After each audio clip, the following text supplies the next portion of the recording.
Hi everyone, my name is Kate Emerald, the founder of Global Healing Movement 2020 and Life of Emerald.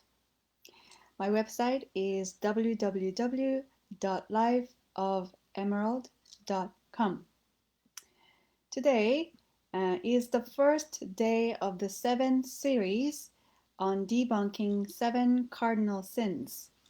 And I'll be doing this session every day, the same time from today for 1 week. Have you heard of what cardinal sin is? According to Christianity, the beliefs that these 7 areas of human nature is considered evil, considered sin, considered worthy of scolding, and rather than recognition and healing, understanding, the society took on a script of when we see these 7 sins in the human psyche, that we tend to punish it to make it better. And that's a completely false way of correcting anyone's behavior. I've been a teacher for 14 years, and with positivity and constructive feedback can change and alter the course of the children's and students' lives for the better. And scolding and reprimanding their behavior or their work, criticizing, does not have a fruitful consequences. So today, pride. One of the 7 cardinal sin is called pride. When you hear the word pride, what comes to mind?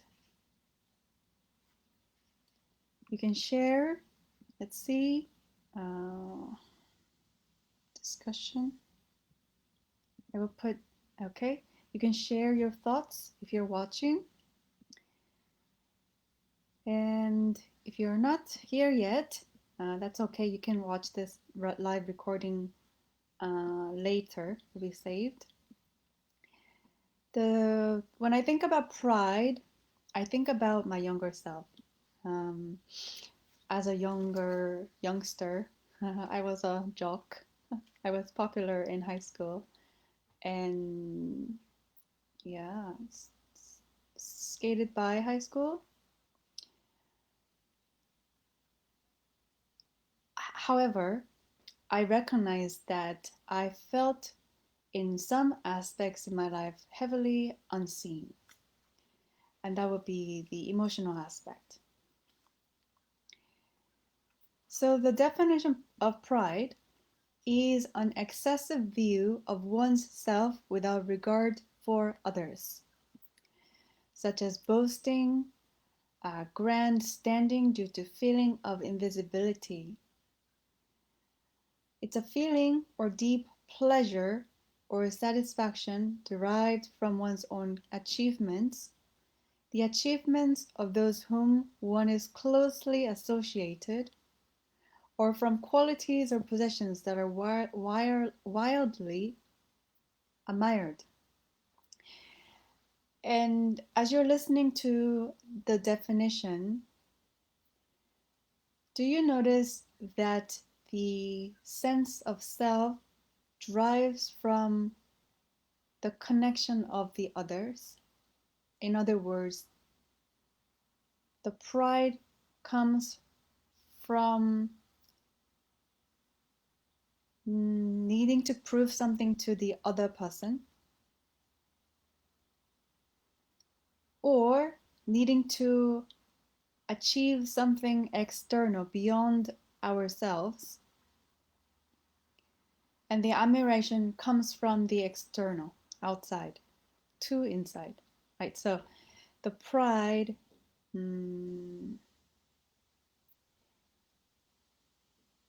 pride occurs when we feel invisible by other people. So one, like there's a interplay here with the other person.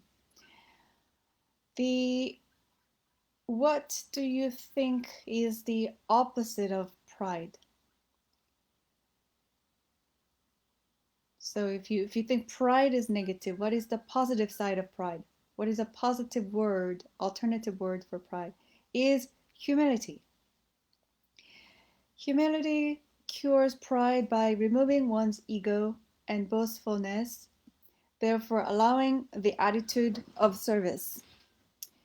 A modest or low view of one's own importance, humbleness.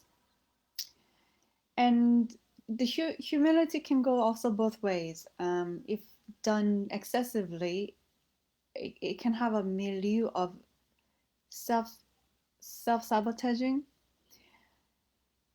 and everything must be in balance. Even pride can be good, used wisely, I think. So humility is the ability to step back from your identification of who you are, of your ego. One of the example when I teach, I see a humble child, a student who is humble, who displays humility. She is working with a group of 6 students, and humility looks like this. She is in and out within the group dynamic, supporting where there is need and stepping back when there is no need, and letting the other person take the center stage and being associatively happy for the team overall. And the humbleness in this instance is her need to step away from needing that recognition, the admiration that her contributes to the team's success, that she needs to be also recognized and admired. So because there is the humility in her, there's no need for that admiration or visibility, because she already feels seen, or perhaps her identity is not at the focal point. The opposite of pride is humility. Okay? When you identify yourself that you have some pride, try and understand what humility is, what it means to be humble in different situations. And like when cooking soup, you need to add a little bit of more salt when food tastes a little bit neutral. And so if you have a lot of pride, then try to add a little bit of humility. And if you have too much humility and you feel like self-deprecating, then add a little bit of pride. So balancing act, and you get to decide who you become in your soul journey, and all the actions and intention is on you. And according to who is around you, what type of people is around you, they're going to act accordingly to the level of the pride and humility balance you produce internally. So going back to the Christianity,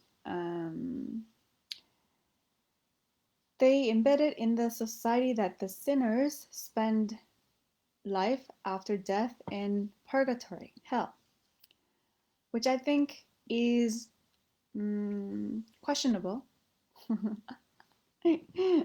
And the notion that sins are not sign of the sins are that the notion that sins are for bad people. Sinners are bad. Sin is classified as pride, what have you, envy, wrath, gluttony, lust, sloth, and greed. These 7 human qualities that really at the core is the unmet human need that have been shamed. So if you look at the prisoners, we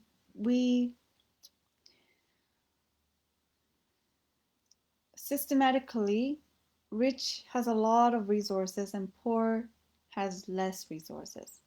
And when poor people are hungry,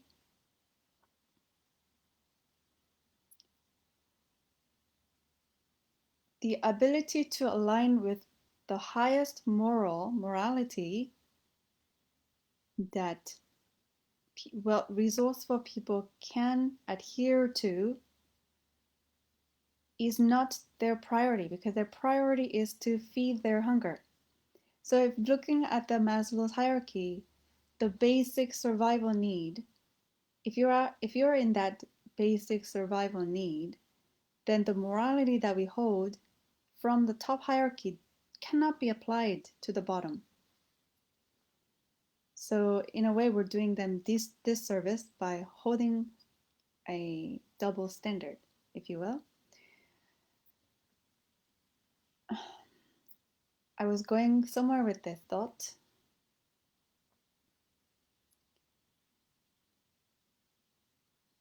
Yes. Prisoners, if they somehow committed a crime, let's say petty crime, and we've put them in a prison cell. And in prison cell, they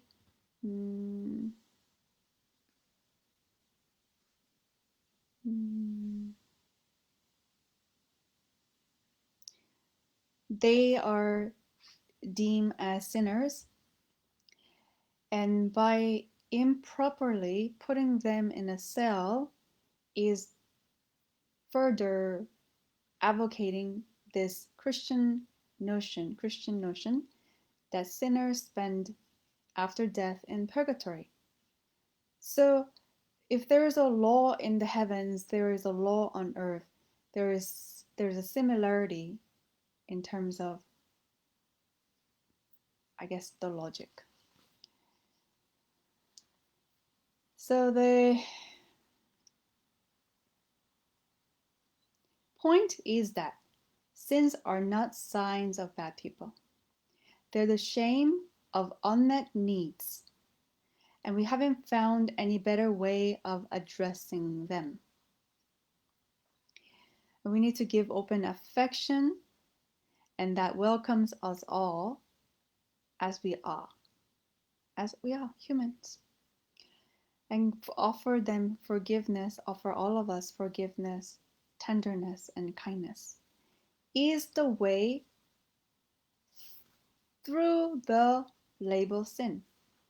So going back to the pride, you've just, example, identified yourself as a prideful person.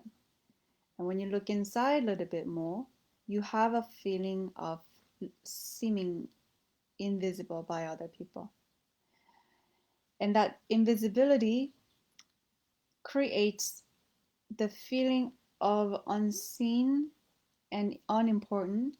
Therefore, you're masking with a pride, which doesn't help you or help anybody, but it only feeds the mask that you're wearing.